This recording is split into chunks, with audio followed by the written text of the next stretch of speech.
CM Siddaramaiah ಅವರು ಇವತ್ತು 15ನೇ ದಾಖಲೆಯ ಬಜೆಟ್ ಅನ್ನ ಮಂಡನೆ ಮಾಡಿದ್ದಾರೆ. ಆದರೆ ಬಿಜೆಪಿ ನಾಯಕರು ಈ ವಿಚಾರವಾಗಿ ಸಾಕಷ್ಟು ಆರೋಪಗಳನ್ನ ಮಾಡಿದ್ದಾರೆ, ಕಿಡಿಕಾರಿದ್ದಾರೆ. ಅಲ್ಪಸಂಖ್ಯಾತರನ್ನ ಓಲೈಸುವ ಬಜೆಟ್ ಅಂತೇಳಿ ಆರೋಪವನ್ನ ಮಾಡಿದ್ದಾರೆ. ವಕ್ಫ್ ಆಸ್ತಿ ಅಭಿವೃದ್ಧಿಗೆ 100 ಕೋಟಿ, ಮಂಗಳೂರು ಹಜ್ ಭವನಕ್ಕೆ 10 ಕೋಟಿ, 10 ಕೋಟಿ ತನಕ ಕೈಗಾರಿಕಾ ಸಾಲಕ್ಕೆ 6% ಬಡ್ಡಿ.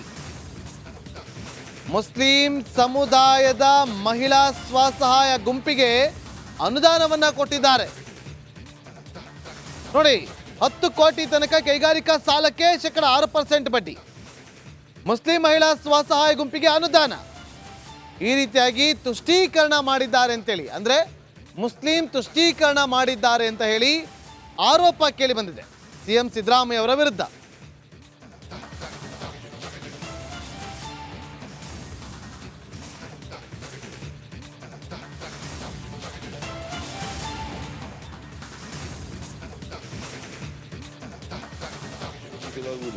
ರೇಷ್ಮೆ ನೂಲು ಬಿಚ್ಚಾಣಿಕೆಯಲ್ಲಿ ತೊಡಗಿರುವ ಅಲ್ಪಸಂಖ್ಯಾತ ಫಲಾನುಭವಿಗಳ ಆರ್ಥಿಕ ಸ್ಥಿತಿಯನ್ನು ಉತ್ತಮಪಡಿಸಲು ರೇಷ್ಮೆ ಇಲಾಖೆ ಮೂಲಕ ತರಬೇತಿ ಮತ್ತು ಕೆಎಂಡಿಸಿ ಮೂಲಕ ಸಾಲ ಸೌಲಭ್ಯಗಳನ್ನು ನೀಡಲಾಗುವುದು. ಅಲ್ಪಸಂಖ್ಯಾತ ಸಮುದಾಯದ ಮಹಿಳಾ ಸ್ವಸಹಾಯ ಗುಂಪುಗಳಿಗೆ ವಿವಿಧ ರೀತಿಯ ಸ್ವಯಂ ಉದ್ಯೋಗ ಚಟುವಟಿಕೆಗಳಿಗೆ ಉತ್ತೇಜನ ನೀಡಲು 10 ಕೋಟಿ ರು ನೀಡಲಾಗುವುದು. ರಾಜ್ಯದಲ್ಲಿನ ವಕ್ಫ್ ಆಸ್ತಿಗಳ ಸಂರಕ್ಷಣೆ ಮತ್ತು ಅಭಿವೃದ್ಧಿಗಾಗಿ 100 ಕೋಟಿ ರು ಅನುದಾನ ಒದಗಿಸಲಾಗುವುದು ಹಾಗೂ ಭಾರತೀಯ ಪುರಾತತ್ವ ಇಲಾಖೆ ವ್ಯಾಪ್ತಿಯಲ್ಲಿರುವ ವಕ್ಫ್ ಆಸ್ತಿಗಳನ್ನು ಆದ್ಯತೆಯ ಮೇರೆಗೆ ಅಭಿವೃದ್ಧಿಪಡಿಸಲಾಗುವುದು. ವಕ್ಫ್ ಸಂಸ್ಥೆಯ ಧಾರ್ಮಿಕ ಗುರುಗಳಿಗೆ ಹಾಗೂ ಮುತವಲ್ಲಿಗಳಿಗೆ ಪ್ರಚಲಿತ ವಿದ್ಯಮಾನಗಳ ಬಗ್ಗೆ ಅರಿವು ಮೂಡಿಸಲು ತರಬೇತಿ ಕಾರ್ಯಕ್ರಮವನ್ನು ಏರ್ಪಡಿಸಲಾಗುವುದು. ರಾಜ್ಯದಲ್ಲಿನ ಪ್ರಮುಖ ಧಾರ್ಮಿಕ ಸ್ಥಳಗಳಲ್ಲಿ ಮೂಲಭೂತ ಸೌಕರ್ಯಗಳನ್ನು ಒದಗಿಸಲು 20 ಕೋಟಿ ರು ಅನುದಾನ ಒದಗಿಸಲಾಗುವುದು. ಮಂಗಳೂರಿನ ಹಜ್ ಭವನದ ನಿರ್ಮಾಣ ಕಾಮಗಾರಿಯನ್ನು 10 ಕೋಟಿ ರು ವೆಚ್ಚದಲ್ಲಿ ಕೈಗೆತ್ತಿಕೊಳ್ಳಲಾಗುವುದು. ಜೈನರ ಪ್ರಮುಖ ಧಾರ್ಮಿಕ ಸ್ಥಳಗಳ ಅಭಿವೃದ್ಧಿಗಾಗಿ 50 ಕೋಟಿ ರು ಅನುದಾನ ಒದಗಿಸಲಾಗುವುದು. ಕ್ರಿಶ್ಚಿಯನ್ ಸಮುದಾಯದ ಅಭಿವೃದ್ಧಿಗಾಗಿ 200 ಕೋಟಿ ರು ಒದಗಿಸಲಾಗುವುದು. ರೇಷ್ಮೆ ನೂಲು ಬಿಚ್ಚಾಣಿಕೆಯಲ್ಲಿ ತೊಡಗಿರುವ ಅಲ್ಪಸಂಖ್ಯಾತ ಫಲಾನುಭವಿಗಳ ಆರ್ಥಿಕ ಸ್ಥಿತಿಯನ್ನು ಉತ್ತಮಪಡಿಸಲು ರೇಷ್ಮೆ ಇಲಾಖೆ ಮೂಲಕ ತರಬೇತಿ ಮತ್ತು ಕೆಎಂಡಿಸಿ ಮೂಲಕ ಸಾಲ ಸೌಲಭ್ಯಗಳನ್ನು ನೀಡಲಾಗುವುದು. ಅಲ್ಪಸಂಖ್ಯಾತ ಸಮುದಾಯದ ಮಹಿಳಾ ಸ್ವಸಹಾಯ ಗುಂಪುಗಳಿಗೆ ವಿವಿಧ ರೀತಿಯ ಸ್ವಯಂ ಉದ್ಯೋಗ ಚಟುವಟಿಕೆಗಳಿಗೆ ಉತ್ತೇಜನ ನೀಡಲು 10 ಕೋಟಿ ರು ನೀಡಲಾಗುವುದು. ರಾಜ್ಯದಲ್ಲಿನ ವಕ್ಫ್ ಆಸ್ತಿಗಳ ಸಂರಕ್ಷಣೆ ಮತ್ತು ಅಭಿವೃದ್ಧಿಗಾಗಿ 100 ಕೋಟಿ ರು ಅನುದಾನ ಒದಗಿಸಲಾಗುವುದು ಹಾಗೂ ಭಾರತೀಯ ಪುರಾತತ್ವ ಇಲಾಖೆ ವ್ಯಾಪ್ತಿಯಲ್ಲಿರುವ ವಕ್ಫ್ ಆಸ್ತಿಗಳನ್ನು ಆದ್ಯತೆಯ ಮೇರೆಗೆ ಅಭಿವೃದ್ಧಿಪಡಿಸಲಾಗುವುದು. ವಕ್ಫ್ ಸಂಸ್ಥೆಯ ಧಾರ್ಮಿಕ ಗುರುಗಳಿಗೆ ಹಾಗೂ ಮುತವಲ್ಲಿಗಳಿಗೆ ಪ್ರಚಲಿತ ವಿದ್ಯಮಾನಗಳ ಬಗ್ಗೆ ಅರಿವು ಮೂಡಿಸಲು ತರಬೇತಿ ಕಾರ್ಯಕ್ರಮವನ್ನು ಏರ್ಪಡಿಸಲಾಗುವುದು. ರಾಜ್ಯದಲ್ಲಿನ ಪ್ರಮುಖ ಧಾರ್ಮಿಕ ಸ್ಥಳಗಳಲ್ಲಿ ಮೂಲಭೂತ ಸೌಕರ್ಯಗಳನ್ನು ಒದಗಿಸಲು 20 ಕೋಟಿ ರು ಅನುದಾನ ಒದಗಿಸಲಾಗುವುದು.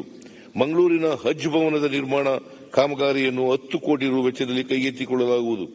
ಜೈನರ ಪ್ರಮುಖ ಧಾರ್ಮಿಕ ಸ್ಥಳಗಳ ಅಭಿವೃದ್ಧಿ. ನೋಡಿ, ಇವತ್ತು ಸಿಎಂ ಸಿದ್ದರಾಮಯ್ಯ ಅವರು ದಾಖಲೆಯ ಬಜೆಟ್ ಅನ್ನ ಮಂಡನೆ ಮಾಡಿದ್ದಾರೆ.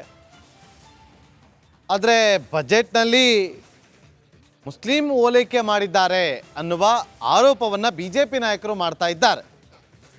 ಕಾರಣ ವಕ್ಫ್ ಆಸ್ತಿ ಅಭಿವೃದ್ಧಿಗೆ ಅಂತೇಳಿ 100 ಕೋಟಿ, ಮಂಗಳೂರು ಹಜ್ ಭವನಕ್ಕೆ 10 ಕೋಟಿ,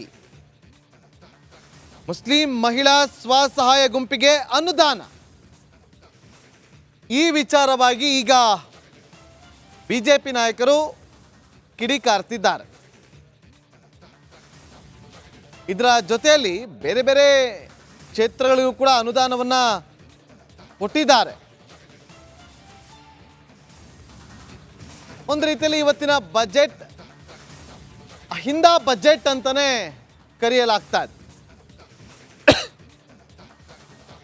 ನೋಡಿ, ಲೋಕಸಭಾ ಚುನಾವಣೆ ಎದುರಾಗ್ತಾ ಇದೆ, ಇನ್ನೆರಡು ತಿಂಗಳು ಬಾಕಿ ಇದೆ. ಮತಗಳ ಒಟ್ಟಿಗೆ ಕೂಡಿಸೋದು ಬಹಳ ಕುತೂಹಲ, ಕೂಡಿಸಲೇಬೇಕಾದಂಥ ಅನಿವಾರ್ಯತೆ. ಹಾಗಾಗಿ ಈ ಬಜೆಟ್ ಅಹಿಂದ ಬಜೆಟ್ ಅಂತ ಹೇಳಿ ಮಾತುಗಳು ಕೇಳಿ ಬರ್ತಾ ಇದೆ. ಮತ್ತಷ್ಟು ಮಾಹಿತಿಯನ್ನು ಕೊಡೋದಕ್ಕೆ ನಮ್ಮ ಪ್ರತಿನಿಧಿ ಬಸವರಾಜ್ ಸಂಪರ್ಕದಲ್ಲಿದ್ದಾರೆ. ಬಸವರಾಜ್, ಅಲ್ಪಸಂಖ್ಯಾತರ ಓಲೈಕೆಯ ಬಜೆಟ್ ಅಂತೇಳಿ ಹೇಳಲಾಗ್ತಾ ಇದೆ, ಮಾಹಿತಿ ಕೊಡೋದಾದ್ರೆ. ಖಂಡಿತ ನಾಗರಾಜ್, ಈ ಬಾರಿ ಅಲ್ಪಸಂಖ್ಯಾತರು ಸೇರಿದಂತೆ ಮತ್ತು ಹಿಂದುಳಿದ ವರ್ಗಗಳಿಗೂ ಮತ್ತು ದಲಿತ ವರ್ಗಕ್ಕೂ ಬಹಳ ಪ್ರಮುಖವಾದಂತಹ ಅನುದಾನವನ್ನ ರಾಜ್ಯ ಸರ್ಕಾರ ಇಟ್ಟಿರ್ತಕ್ಕಂಥದ್ದು ಬಜೆಟ್ ನಲ್ಲಿ. ಅದರಲ್ಲೂ ಪ್ರಮುಖವಾಗಿ ಅಲ್ಪಸಂಖ್ಯಾತರ ಶಿಕ್ಷಣ ವಿಚಾರವಾಗಿ ಸಾಕಷ್ಟು ಗಂಭೀರವಾಗಿ ರಾಜ್ಯ ಸರ್ಕಾರ ಪರಿಗಣನೆ ಮಾಡಿದೆ. ನೀವು ನೋಡಬಹುದು 50 ಮೊರಾರ್ಜಿ ವಸತಿ ಶಾಲೆಗಳನ್ನ ಅಲ್ಪಸಂಖ್ಯಾತರಿಗಾಗಿಯೇ ಕಟ್ಟಿಸ್ತಕ್ಕಂಥ ಕೆಲಸವನ್ನ ಮಾಡ್ತಾ ಇದೆ. ಜೊತೆಗೆ 100 ಬಾಲಕ ಮತ್ತು ಬಾಲಕಿಯರ ಶಾಲೆಗಳನ್ನ ಮೆಟ್ರಿಕ್ ಅಂದ್ರೆ 1ರಿಂದ 10ನೇ ತರಗತಿವರೆಗೂ ಕೂಡ 100 ಶಾಲೆಗಳನ್ನ ಕಟ್ಟಿಸ್ತಕ್ಕಂತಹ ಒಂದು ಅನುದಾನಕ್ಕೂ ಕೂಡ ಈ ಬಜೆಟ್ ನಲ್ಲಿ ಪಾಸ್ ಮಾಡಲಾಗಿದೆ. ಜೊತೆಗೆ 25 PUC ವಸತಿ ನಿಲಯಗಳನ್ನ ನಿರ್ಮಾಣಕ್ಕಾಗಿ ಒಂದಷ್ಟು ಹಣವನ್ನ ತೆಗೆದಿಡಲಾಗಿದೆ. ಮತ್ತು ಮುಸ್ಲಿಂ ಮಹಿಳೆಯರ ಸ್ತ್ರೀ ಶಕ್ತಿ ಗುಂಪುಗಳೇನಿದಾವೆ ಅವುಗಳಿಗೆ ಸಾಲ ಕೊಡೋಕ್ಕಾಗಿ 10 ಕೋಟಿ ರೂಪಾಯಿಯನ್ನ ಮೀಸಲಿಡಲಾಗಿದೆ. ಎಲ್ಲವನ್ನು ಗಮನಿಸ್ತಾ ಹೋದ್ರೆ ಈ ಬಾರಿ ಮುಸ್ಲಿಮರಿಗೆ ಮತ್ತು ಅಲ್ಪಸಂಖ್ಯಾತರಿಗೆ ಹೆಚ್ಚಿನ ಅನುದಾನವನ್ನ ಬಜೆಟ್ ನಲ್ಲಿ ತೆಗೆದಿರ್ತಕ್ಕಂಥದ್ದು ಮತ್ತು ದಲಿತ ಮತ್ತು ಹಿಂದುಳಿದ ವರ್ಗಕ್ಕೂ ಕೂಡ ಸರಿಸಮನಾದಂತಹ ಒಂದಷ್ಟು ಅನುದಾನಗಳನ್ನ ತೆಗೆದಿರ್ತಕ್ಕಂಥ ಕೆಲಸವನ್ನ ಈ ಬಜೆಟ್ ನಲ್ಲಿ ಮಾಡಿರ್ತಕ್ಕಂಥದ್ದು. ಈ ಮೂಲಕ ಅಂದ್ರೆ ಪರ್ಟಿಕ್ಯುಲರ್ ಆಗಿ ಅಲ್ಪಸಂಖ್ಯಾತರಿಗೆ ಹಣ ಇಟ್ರೆ ಅದನ್ನ ಬಿಜೆಪಿ ಟೀಕೆ ಮಾಡುತ್ತೆ ಅನ್ನುವಂಥ ವಿಚಾರವಾಗಿ ಅದನ್ನ ಶಿಕ್ಷಣದ ಮೂಲಕ ಮತ್ತು ಇನ್ನುಳಿದಂತಹ ಅವರ ಆರ್ಥಿಕ ಸ್ವಾವಲಂಬನೆಯನ್ನ ಮಾಡಿಕೊಳ್ಳುವುದಕ್ಕಾಗಿ ಈ ಒಂದು ಹಣವನ್ನ ಮೀಸಲಿಡಲಾಗಿದೆ. ಒಂದೆಡೆ ಸೇರಿ ಚರ್ಚೆ ನಡೆಸಿದ್ದಾರೆ. ಕುಪೇಂದ್ರ ರೆಡ್ಡಿ ಅವರನ್ನ ಗೆಲ್ಲಿಸೋದು ಹೇಗೆ ಅಂತ. 5ನೇ ಅಭ್ಯರ್ಥಿಯಾಗಿ ಕುಪೇಂದ್ರ ರೆಡ್ಡಿ ನಿನ್ನೆಯಷ್ಟೇ ನಾಮಪತ್ರ ಸಲ್ಲಿಸಿದ್ದಾರೆ ರಾಜ್ಯಸಭಾ ಚುನಾವಣೆಗೆ. ಇದೀಗ ಬೆಂಗಳೂರಿನಲ್ಲಿ ಬಿಜೆಪಿ ಜೆಡಿಎಸ್ ನಾಯಕರು ಆ ಕುರಿತಾಗಿ ಸಭೆ ನಡೆಸ್ತಾ ಇದ್ದಾರೆ ಖಾಸಗಿ ಹೋಟೆಲ್ನಲ್ಲಿ. ಆರ್ ಅಶೋಕ್ ಅವರಿದ್ದಾರೆ, BY ವಿಜಯೇಂದ್ರ ಬೊಮ್ಮಾಯಿ ಅವರಿದ್ದಾರೆ. NDA ಅಭ್ಯರ್ಥಿ ಕುಪೇಂದ್ರ ರೆಡ್ಡಿ ಕೂಡ ಸಭೆಯಲ್ಲಿ ಭಾಗಿಯಾಗಿದ್ದಾರೆ. ಹಾಗೆ ಗೆಲ್ಸೋದು ಕುಪೇಂದ್ರ ರೆಡ್ಡಿ ಅವರನ್ನ ಅನ್ನುವಂಥದ್ದು. 6 ಮತಗಳು ಕಡಿಮೆ ಬೀಳ್ತವೆ ಕುಪೇಂದ್ರ ರೆಡ್ಡಿ ಅವ್ರನ್ನ ಗೆಲ್ಲಿಸೋದಕ್ಕೆ. ಅಡ್ಡ ಮತದಾನ ಏನಾದ್ರೂ ಆಗತ್ತಾ, ಯಾವ ಆತ್ಮವಿಶ್ವಾಸ ಇದೆ ಮೈತ್ರಿ ಪಾಳೆಯಕ್ಕೆ, ಇದೆಲ್ಲವೂ ಕೂಡ ಚರ್ಚೆ ಆಗ್ತಾ ಇದೆ. ರಾಜ್ಯಸಭಾ ಚುನಾವಣಾ ಕದನ ಕಣ ಸಾಕಷ್ಟು ಕುತೂಹಲ ಕೆರಳಿರೋದೇನೆ ಈ ಕುಪೇಂದ್ರ ರೆಡ್ಡಿ ಅವರ ಎಂಟ್ರಿಯಿಂದಾಗಿ. ಇದೀಗ ಅವರನ್ನ ಗೆಲ್ಲಿಸಲೇಬೇಕಾದಂಥ ಅನಿವಾರ್ಯತೆ ಮೈತ್ರಿ ಪಾಳೆಯಕ್ಕೆ ಇದೆ. ಯಾಕಂತಂದ್ರೆ ಅದೊಂದು ರೀತಿಯಲ್ಲಿ ಸವಾಲಾಗಿದೆ ಅವರಿಗೆ ಕಡಿಮೆ ಬೀಳುವಂತಹ 6 ಮತಗಳನ್ನ ಎಲ್ಲಿಂದ ತರ್ತಾರೆ? ಅಡ್ಡ ಮತದಾನ ಆಗತ್ತಾ? ಒಂದು ವೇಳೆ ಬಿಜೆಪಿಯಿಂದನೇ ಏನಾದ್ರೂ ಕಾಂಗ್ರೆಸ್ಗೆ ಅಡ್ಡ ಮತದಾನ ಆದರೆ ಬಿಜೆಪಿಗೆ ತೀವ್ರ ಮುಖ ಭಂಗ ಆಗತ್ತೆ. ಹಾಗೂ ಕೂಡ ಆಗದೆ ಇರೋ ಹಾಗೆ ತಡ್ಕೊಳ್ಬೇಕಾಗತ್ತೆ. ಸೊ ಒಂದ್ ರೀತಿಯ ರಕ್ಷಣಾತ್ಮಕವಾದ ಸ್ಟ್ರಾಟಜಿಯನ್ನ ರೂಪಿಸಬೇಕಾಗತ್ತೆ.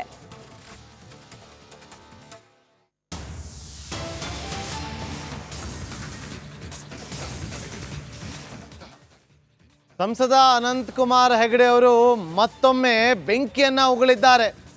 ಆ ಮೂಲಕ ಮತ್ತೊಂದು ಹೇಳಿಕೆಯನ್ನ ಕೊಟ್ಟಿದ್ದಾರೆ. ಎಲ್ಲಿವರೆಗೂ ಇಸ್ಲಾಂ ಇರುತ್ತೋ ಅಲ್ಲಿಯವರೆಗೂ ನೆಮ್ಮದಿ ಇಲ್ಲ. ಹಿಂದೂ ದೇಶ ಉಳಿಯಲು ಮತ್ತೊಮ್ಮೆ ಮೋದಿ ಪ್ರಧಾನಿಯಾಗಬೇಕು. ಬಿಜೆಪಿ ಮತ್ತು ಸಂಘ ಪರಿವಾರ ಇದ್ದಲ್ಲಿ ಜಗತ್ತಿಗೆ ನೆಮ್ಮದಿ. ನಾವಿಲ್ಲದೆ ಇದ್ರೆ ಜಗತ್ತಿನಲ್ಲಿ ನೆಮ್ಮದಿ ಇಲ್ಲ ಅಂತ ಹೇಳಿ ಸಂಸದ ಅನಂತಕುಮಾರ್ ಹೆಗಡೆ ಅವರು ಮತ್ತೊಮ್ಮೆ ಬೆಂಕಿಯನ್ನ ಉಗುಳಿದ್ದಾರೆ. ನೋಡಿ, ಎಲ್ಲಿವರೆಗೂ ಇಸ್ಲಾಂ ಇರುತ್ತೋ ಅಲ್ಲಿವರೆಗೂ ನೆಮ್ಮದಿ ಇಲ್ಲ ಅಂತೇಳಿ. ಜೊತೆಗೆ ಮತ್ತೊಮ್ಮೆ ಪ್ರಧಾನಿ ಮೋದಿ ಅವರು ಇನ್ನೊಮ್ಮೆ ಪ್ರಧಾನಿಗಳಾಗಬೇಕು, ಆಗ ದೇಶ ಉಳಿಯುತ್ತೆ, ಹಿಂದೂ ಉಳಿಯುತ್ತೆ ಅಂತೇಳಿ ಬೆಂಕಿ ಉಗುಳಿದ್ದಾರೆ ಸಂಸದ ಅನಂತಕುಮಾರ್ ಹೆಗಡೆ ಅವರು. ಅವ್ರೇನು ಹೇಳಿದ್ದಾರೆ ಕೇಳಿ. ನಾವು ಇದ್ರೇನೆ ಜಗತ್ತು ಉಳಿಯುತ್ತೆ. ನಾವು ಅಂದ್ರೆ ಬಿಜೆಪಿ ಮತ್ತು ನಮ್ಮ ಸಂಘ ಪರಿವಾರ ಇದು ಉಳಿದ್ರೇನೆ ಜಗತ್ತಿನಲ್ಲಿ ನೆಮ್ಮದಿ. ನಾವು ಇಲ್ಲ ಅಂತಂದ್ರೆ ಜಗತ್ತಿಗೆ ನೆಮ್ಮದಿ ಇಲ್ಲ. ಮುಂಚೊಮ್ಮೆ ಹೇಳಿದ್ನಲ್ಲ ನಾನು, ಎಲ್ಲಿ ತನಕ ಇಸ್ಲಾಂ ಇರುತ್ತೆ ಅಲ್ಲಿ ತನಕ ಜಗತ್ತಿಗೆ ನೆಮ್ಮದಿ ಇಲ್ಲ ಅಂತ. ನನ್ನ ಮೇಲೆ ಕೇಸ್ ಹಾಕಿದ್ರು. ನನಗೇನು ಹೆದರಿಕೆ ಇಲ್ಲ. ನಾವು ಇದ್ರೇನೆ ಜಗತ್ತು ಉಳಿಯುತ್ತೆ. ನಾವು ಅಂದ್ರೆ ಬಿಜೆಪಿ ಮತ್ತು ನಮ್ಮ ಸಂಘ ಪರಿವಾರ ಇದು ಉಳಿದ್ರೇನೆ ಜಗತ್ತಿನಲ್ಲಿ ನೆಮ್ಮದಿ. ನಾವು ಇಲ್ಲ ಅಂತಂದ್ರೆ ಜಗತ್ತಿಗೆ ನೆಮ್ಮದಿ ಇಲ್ಲ. ಮುಂಚೊಮ್ಮೆ ಹೇಳಿದ್ನಲ್ಲ ನಾನು, ಎಲ್ಲಿ ತನಕ ಇಸ್ಲಾಂ ಇರುತ್ತೆ ಅಲ್ಲಿ ತನಕ ಜಗತ್ತಿಗೆ ನೆಮ್ಮದಿ ಇಲ್ಲ ಅಂತ. ನನ್ನ ಮೇಲೆ ಕೇಸ್ ಹಾಕಿದ್ರು. ನನಗೇನು ಹೆದರಿಕೆ ಇಲ್ಲ. ನಾವು ಇದ್ರೆ ಸಿಎಂ ಸಿದ್ದರಾಮಯ್ಯ ಅವರ ವಿರುದ್ಧವಾಗಿಯೂ ಕೂಡ ಸಂಸದ ಅನಂತಕುಮಾರ್ ಹೆಗಡೆ ಅವರು ಇವತ್ತು ಪ್ರತಿಕ್ರಿಯೆಯನ್ನ ಕೊಟ್ಟಿದ್ದಾರೆ. ಅಂದ್ರೆ ಹೇಳಿಕೆಯನ್ನ ಕೊಟ್ಟಿದ್ದಾರೆ. ನನ್ನ ವಿರುದ್ಧ FIR ಅನ್ನು ದಾಖಲು ಮಾಡಿದ್ದಕ್ಕೆ ಥ್ಯಾಂಕ್ಸ್ ಅಂತ ಹೇಳಿದ್ದಾರೆ. ಏಕವಚನದಲ್ಲಿ ಮಾತನಾಡಿದ್ದು ನೋಡಿ ಸುಮ್ಮನಿರಲು ಸಾಧ್ಯವಿಲ್ಲ. ಅವರಿಗೆ ಮಗನೇ ಎನ್ನದೆ ಬೇರೆ ಏನನ್ನು ಹೇಳೋದಕ್ಕೆ ಸಾಧ್ಯವಿಲ್ಲ. ಅಪ್ಪ ಅಂತಲೋ ಅಜ್ಜ ಮಾಮ ಅಂತ ಕರೆಯಲು ಸಾಧ್ಯನಾ? ಯುದ್ಧ ಕಾಲದಲ್ಲಿ ಯಾವ ಭಾಷೆಯಲ್ಲಿ ಮಾತಾಡಬೇಕೋ ಅದನ್ನೇ ಮಾತಾಡಬೇಕಾಗತ್ತೆ, ಅದೇ ಭಾಷೆಯನ್ನ ಬಳಕೆ ಮಾಡಬೇಕಾಗತ್ತೆ. ಅಲ್ಲಿ ಶಾಸ್ತ್ರೀಯ ಸಂಗೀತ, ಭರತನಾಟ್ಯ ಮಾಡಲು ಸಾಧ್ಯ ಇಲ್ಲ. ನನ್ನ ವಿರುದ್ಧ ಪ್ರಕರಣ ದಾಖಲು ಮಾಡಿದ್ದಕ್ಕೆ ಥ್ಯಾಂಕ್ಸ್ ಅಂತ ಹೇಳಿದ್ದಾರೆ. ಎಲ್ಲ ಮಸೀದಿಗಳನ್ನು ಯಾವುದೋ ಒಂದು ಇದು ಬಂದಾಗ ಅದಂತ ಹೇಳಿದ್ರು, ಅದಕ್ಕೋಸ್ಕರ ನಮ್ಮಲ್ಲಿ ಕೇಸ್ ಆಗಿದ್ರು.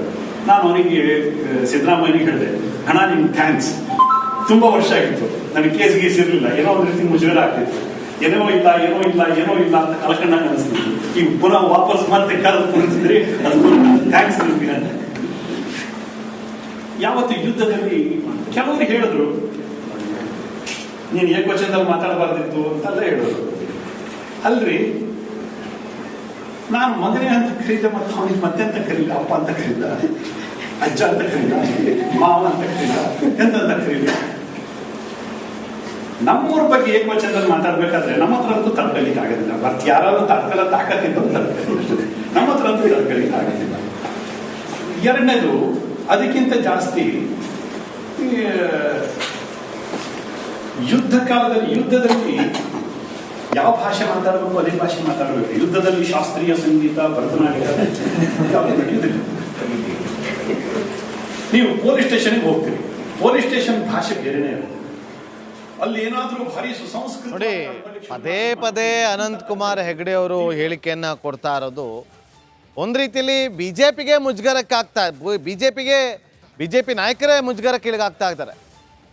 ಮತ್ತೊಂದು ಕಡೆ ಕಾಂಗ್ರೆಸ್ ಪಾಳೆ ಅದನ್ನು ಅಸ್ತ್ರವನ್ನಾಗಿ ಮಾಡಿಕೊಳ್ತಾ ಇದೆ.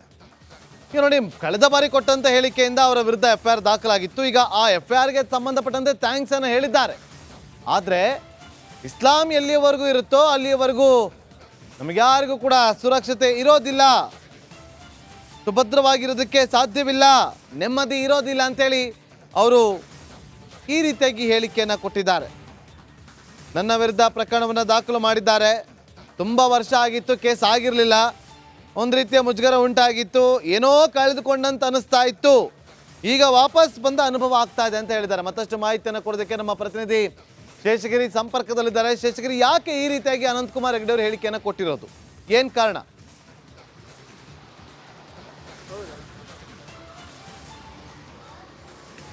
ಹೌದು ನಾಗೇಂದ್ರ ಬಾಬು, ಉತ್ತರ ಕನ್ನಡ ಜಿಲ್ಲೆಯ ಬನವಾಸಿಯಲ್ಲಿ ಬಿಜೆಪಿ ಪಕ್ಷದ ಕಾರ್ಯಕರ್ತರ ಸಭೆಯಲ್ಲಿ ಲೋಕಸಭಾ ಸದಸ್ಯರಂತ ಅನಂತಕುಮಾರ್ ಹೆಗಡೆ ಮತ್ತೆ ಬೆಂಕಿಯ ಮಾತುಗಳನ್ನು ಆಡಿರುವಂಥದ್ದು. ಈ ಹಿಂದೆಯೂ ಕೂಡ ಅನಂತಕುಮಾರ್ ಹೆಗಡೆ ಈ ವಾಕ್ಯವನ್ನು ಕೂಡ ಹೇಳಿರುವಂಥದ್ದು. ಯಾಕಂತ ಹೇಳಿದ್ರೆ, ಎಲ್ಲಿವರೆಗೆ ಇಸ್ಲಾಂ ಧರ್ಮ ಇರುತ್ತೋ ಅಲ್ಲಿವರೆಗೂ ಕೂಡ ಜಗತ್ತಿಗೆ ನೆಮ್ಮದಿಲ್ಲ. ಹೀಗಾಗಿ ಹಿಂದೂ ಮತ್ತು ದೇಶದ ಉಳಿವಿಗಾಗಿ ನರೇಂದ್ರ ಮೋದಿಯವರನ್ನು ಮತ್ತೆ ಪ್ರಧಾನಿಯಾಗಿಸಬೇಕೆಂಬ ಮಾತುಗಳನ್ನು ಹೇಳಿರುವಂಥದ್ದು. ಯಾಕಂತ ಹೇಳಿದ್ರೆ, ಸಂಘ ಪರಿವಾರ ಮತ್ತು RS ಇದ್ದರೆ ಮಾತ್ರ ಜಗತ್ತಿಗೆ ನೆಮ್ಮದಿ ಇದೆ, ಇಲ್ಲದಿದ್ದರೆ ಜಗತ್ತಿಗೆ ನೆಮ್ಮದಿ ಇಲ್ಲ ಎಂಬ ಮಾತುಗಳನ್ನು ಆಡಿದ್ದಾರೆ.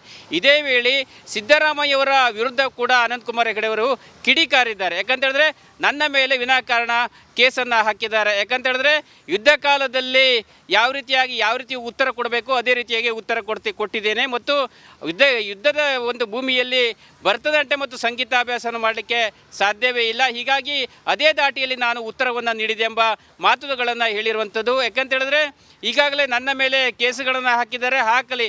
ಕಳೆದ ಹಲವು ವರ್ಷಗಳಿಂದ ನನ್ನ ಮೇಲೆ ಯಾವುದೇ ಕೇಸುಗಳು ಇರಲಿಲ್ಲ, ಈಗ ಮತ್ತೆ ಕೇಸುಗಳನ್ನು ಹಾಕೋದ್ರ ಮೂಲಕ ನನ್ನ ಹಿಂದಿನ ಅನುಭವವನ್ನು ಮತ್ತೆ ಮರುಕಳಿಸುವಂತೆ ಮಾಡಿದ್ದಾರೆ ಸಿದ್ದರಾಮಯ್ಯರೆಂಬ ಮಾತುಗಳನ್ನು ಹೇಳಿದ್ದಾರೆ. ನನ್ನ ಹೇಳಿಕೆಯನ್ನು ನಾನು ಸಮರ್ಥನೆ ಮಾಡಿಕೊಳ್ತೆ ಎಂಬ ಮಾತುಗಳನ್ನು ಇದೇ ಸಂದರ್ಭದಲ್ಲಿ ಅನಂತಕುಮಾರ್ ಹೆಗಡೆ ಅವರು ಹೇಳಿರುವಂಥದ್ದು. ನಾಗೇಂದ್ರ ಬಾಬು, ಓಕೆ, ಧನ್ಯವಾದಗಳು ಶಶಿಕರೆ ನಿಮ್ಮೆಲ್ಲ ಮಾಹಿತಿಗಾಗಿ.